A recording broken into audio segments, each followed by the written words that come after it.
Hello and welcome to The Last Word. The revelation that two of the country's best-known journalists could have acted as go-betweens or lobbyists has shaken the country. Although with a few exceptions the media has ignored the subject, it set the websites aflame. So today we ask, what do these revelations show? How should we judge the two journalists? And beyond that, the journalistic fraternity itself. I invited Veer Sanghvi and Barkha Dutt to join this discussion, but both declined.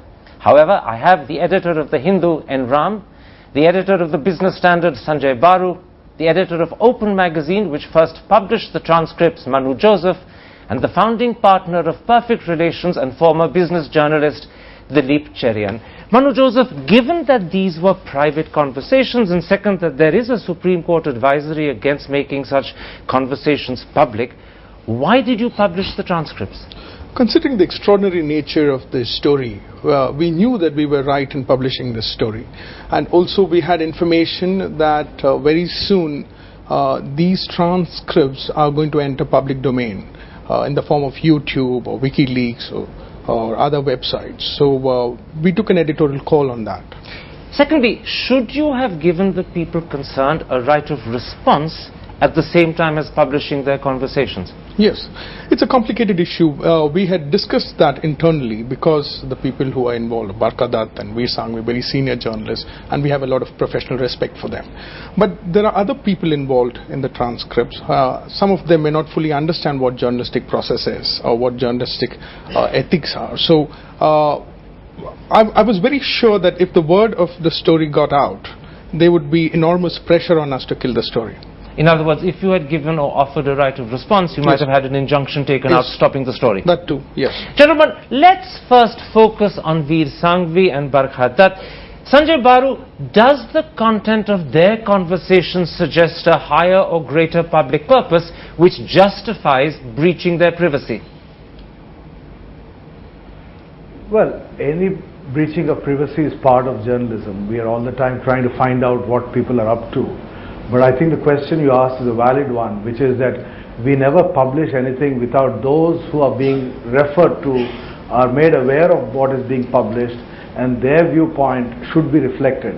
So I think legitimately the view of those people who have been mentioned should have been carried. Certainly there are many people whose views have, whose conversations have been printed in these magazines who have not said anything particularly damaging, and I think their reputations may have been affected as a result of getting clubbed.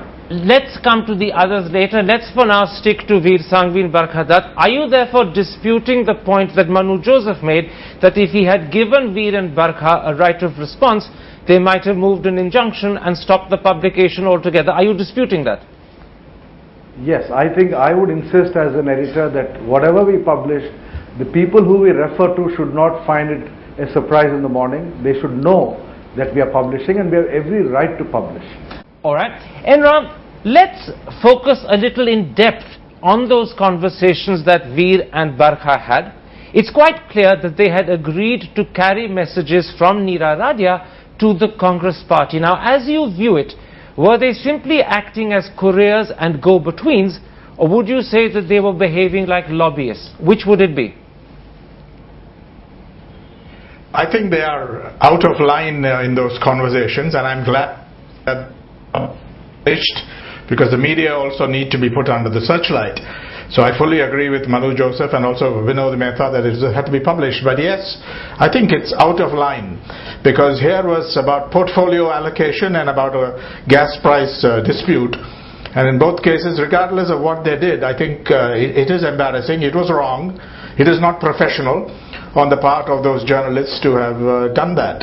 And hats off for those who bring it into the public realm.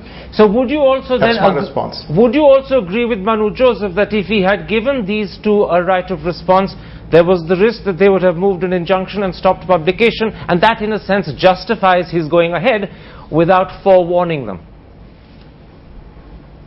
There would have been no injunction. There's no prior restraint. Courts rarely give it in India, unlike the UK. You know that, Karan. But yes, I don't think if you're doing an expose, there is time, and it doesn't happen at all. We did that at Bofors. We didn't have to consult Vin Chadha before publishing it and so on. So I think it's typical of journalism, that you go ahead. In Watergate, they didn't give Nixon a chance to respond, did they? This is, of course, much smaller because these journalists, as my friend put it, were playing the role of little leaguers. Okay. But I think it has affected their reputation. I don't want to judge them too harshly. They have a right to reply. Let me stop you there. Let me stop you there. I'll come back to the impact it's had on their reputation in a moment's time, but it's a very telling point you make when you compare Manu Joseph's behavior with the behavior of the media over Bofors or the American press over Watergate.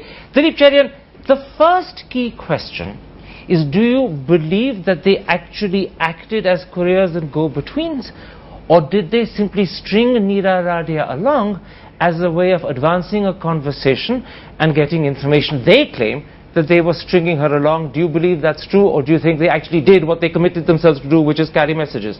I like Enram's comment of being out of line, but there's also a question of taking a line, hook, line and sinker. If there is proof of that, then in the case of written evidence or a television program which goes along the lines of anything that Radia is suggesting, then I would say that it is much more than going out of being out of line, and that there is a breach of journalistic ethics.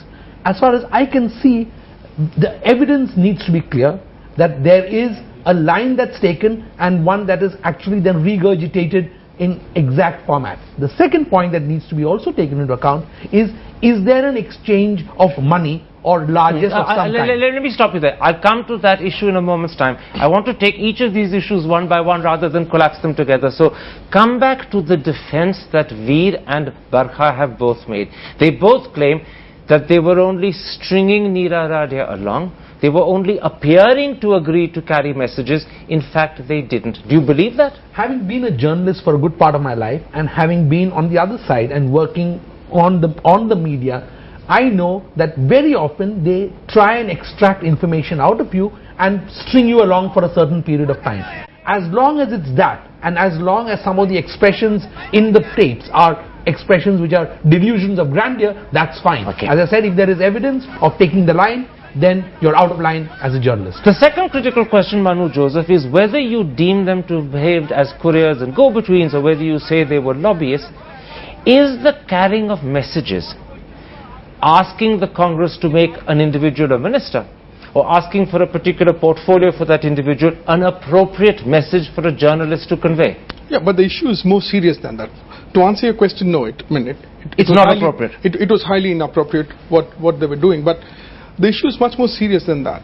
Now, we have a situation where Barkha Dutt is talking to a very powerful corporate PR person who's representing two giants, two companies that are interested in the telecom business, and she is very keen on one person becoming the telecom minister. Now, Barkha Dutt is talking to a person and she's aware of the situation. And in my opinion, that is probably the biggest story of the decade. She didn't report that story. So that, I think, is very serious. Let me put that to you, Sanjay Baru. You've just heard Manu Joseph explain that in the course of her conversations, and this applies to Veer just as much as it applies to Barkha, both of them found out that the DMK was using a professional lobbyist who was at the same time also working for Mukesh Ambani and Ratan Tata to lobby or influence the Congress party. In itself, that revelation should have been a story, Manu Joseph says, for Veer and Barkha to report. They didn't report it. Do you think that they should have reported it rather than hide that fact and try and get involved in conveying messages instead? Absolutely. I think that is where I would entirely agree with Manu Joseph. This is, this is a developing political story. In those 24 hours, cabinet formation and the entire battle for portfolios.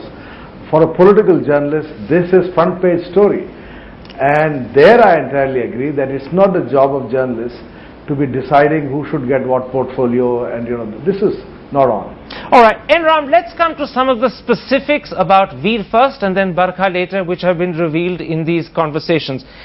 Veer seems to have offered to do a scripted interview of Mukesh Ambani.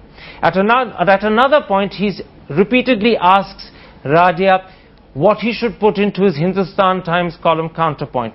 An article in your paper on Wednesday shows that at least on one occasion, his column reflected what he was asked to write. What do you make of all of that?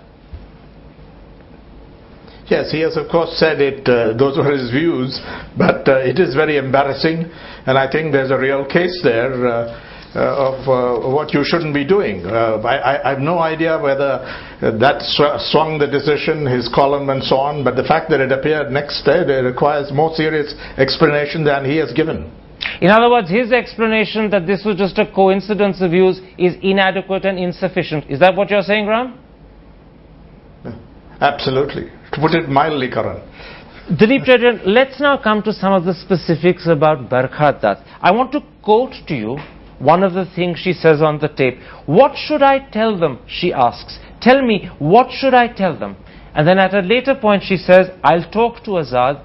I'll talk to Azad right after I get out of RCR. Many people have interpreted that to mean that she was A, asking for instructions, and then B, willing to convey the message she was given. Is that how you interpret it? Not at all.